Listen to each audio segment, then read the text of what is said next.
What is up, guys? Here I got a SMOK mag 225 SMOK, however you pronounce it, don't care. Anyways, I had the issue of let's just take that out, demonstration. I'd put the battery in, click it, and I'd click it 5 times to turn on, and the screen didn't even light up.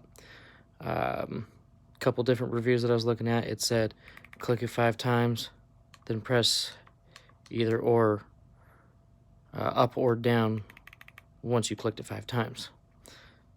People said fix the spring, tighten it for the mag drop. Well, today it took me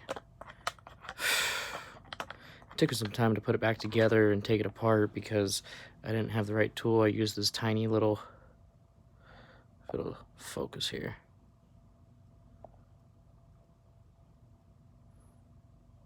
Come on. This is not gonna focus. Anyways, it's just a tiny little standard screwdriver. It barely fits. Barely. I'll tell you what, it was a task. Anyways, I had taken it fully apart, cleaned everything. I noticed that I saw some juice on the finger right in here on the trigger. A little bit was starting to seep out through the cracks right here, along underneath the ring, and I couldn't figure out what exactly was going on. It had no power, no nothing going to it. People even said plug it into the USB port and click it 5 times with a wattage up or wattage down. That didn't seem to work. Well, I just took it straight apart and cleaned it out really good. I mean, I took everything apart. I had it to where it was just the grip shell on the bed. I took the whole internals out, cleaned it. So what I did was after all of that, I had taken the motherboard out completely. I should have taken a video while I was doing everything, but once you get all the screws out and you take the motherboard out, you want to take this top piece off with it. This is going to be one whole piece because there's 2 wires that are soldered from the connector. Let me set you down. Where the tank screws into the 510 adapter. This piece here, this whole top piece, is going to be connected to the motherboard by 2 wires. You got the one that's in the center. You want to be careful with that one. And then there's a brass ring on the inside. That's your ground. What I did is I just took a soldering iron. I unsoldered the whole top connection piece, took that off, took everything apart, wiped everything down, cleaned it off really good, and then this little piece here for the mag to tell if it's closed, right in here next to your USB port, I unsoldered that, and I took the whole motherboard apart from the plastic. There's a little plastic piece here. I took the whole motherboard off the top, cleaned it up really well front and back, did all that good stuff. And then after that, I just kind of carefully put everything back together. And when I did that, I made sure to wipe everything back down, including LCD buttons. On the back side of these little vents, there's some type of mesh. It's like a foam, something like that. I had taken, I wanted to take it completely off so that way it would breathe a little bit better and kind of keep the motherboard a little bit cooler so it didn't overheat. But I just kept it and just wiped it really good, front and back side there.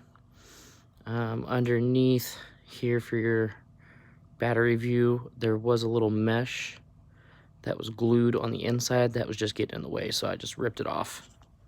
It wasn't really doing much justice. It wasn't doing anything here. So now that it is back together, I've watched so many videos of how everybody was having all these issues. There's some spam bots and stuff like that, but guess what, guys? Let me just...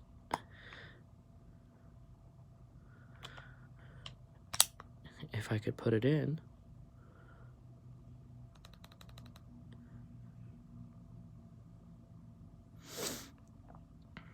And there it is.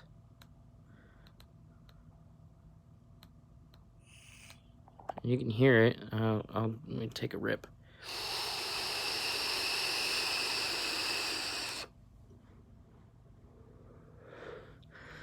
Cloudy, nice, smooth. These are the I think these are the TFV12 mesh coil that I'm running in here. It runs really good between 60 and 70 watts.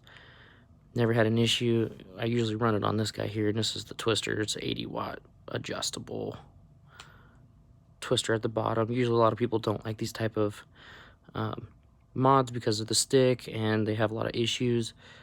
Never had any issues with this, and I usually run this tank on here. Works pretty well. As you can see, even got the stick prints. That one hits really good. This is the tank that actually goes to this one. But yeah, guys, I figured it out, fixed it. So 99%, I'm guaranteeing you 99% sure that your issue is you have juice that has ran down from your vents and has gotten inside, and it's just kept seeping and seeping and seeping, and it got on the motherboard on the backside, and it's once there's juice on it, it's gonna say that there's a fault. It's not even gonna give it power. It's not gonna do anything. So if you're having the same issue where there's no power going to it, it's not even turning on, it's most likely the fact of your juice has come out the vents and seeped inside. So I definitely recommend taking it fully apart, cleaning it real good, putting it back together, and just before you put, what I did was before I put all the screws back in on the back, because there's a little screw right here. Before I put everything back together, I just threw the pin in so that way I can do the mag drop, and tested it, and it worked. You guys have any questions? Leave some comments down below. I'll try my best to get try to answer all of them. I'll do what I can. Anyways, have a great night, guys.